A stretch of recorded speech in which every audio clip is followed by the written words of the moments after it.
Okay, sa choir, music ministry. Okay, so basahin natin.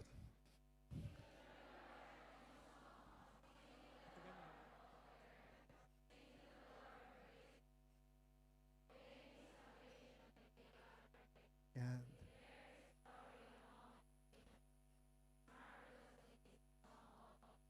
Psalm 96. Oops. Okay, yung Ephesians, again, we read together.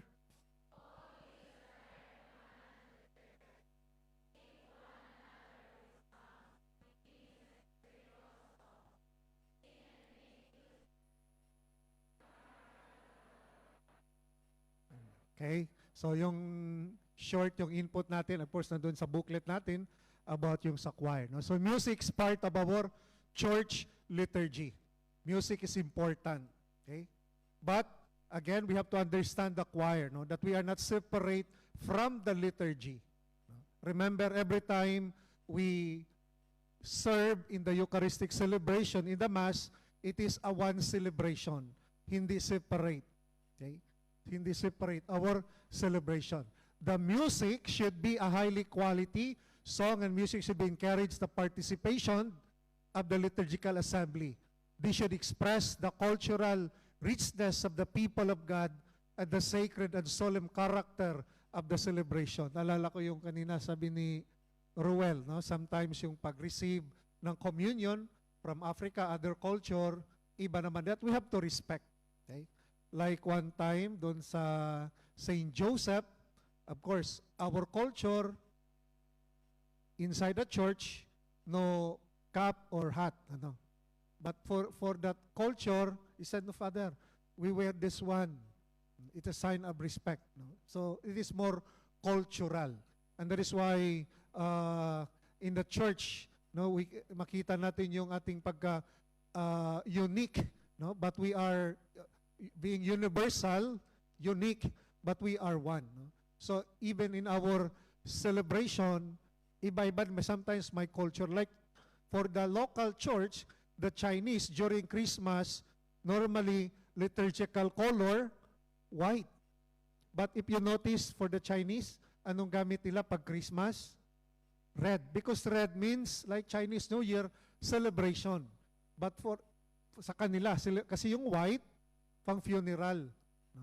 But for them, red celebration. So there are some variation, may mga konting adjustment, especially sa cultural, no? Sa culture, no?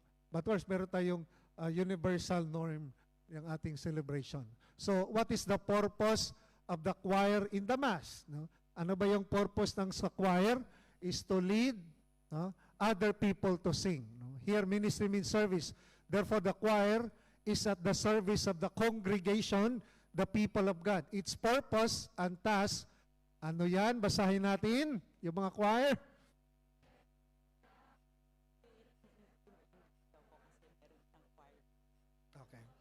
Okay.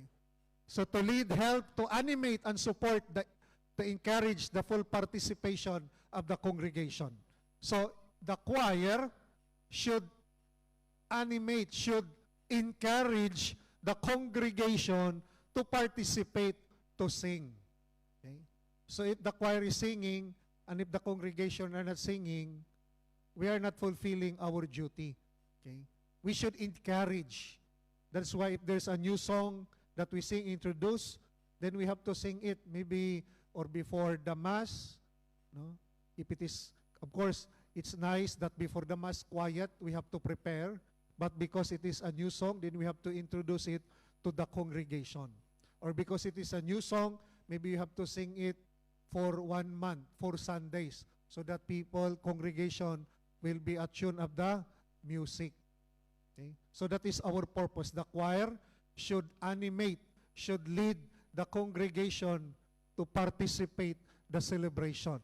So what are the requirements to be a choir? Of course, baptized, confirmed, regular church goer.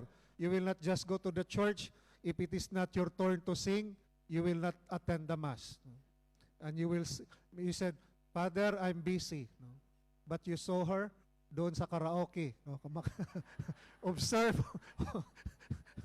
also the precepts of the church, requirements. If it is married, at least encouraged to be married, no, in the church. Okay? And sincerity also in the ministry. No? Not because you have the gift, voice, talent, but we have to be sincere that I participate in the ministry, the choir, because I want to contribute for the church, the good of the church. No? It is not as if I have to be a choir and then you think that the church must owe me because I'm a choir. No. Our attitude must that of humility. Our participation, no, have sincere in our ministry. Okay? That's why it is important, humility. Humility. No? That we cannot serve without humility. That's why foundation of our service is that humility. And our aim also, why we have to be in the choir, is for our personal sanctification. Okay? To sanctify oneself. No?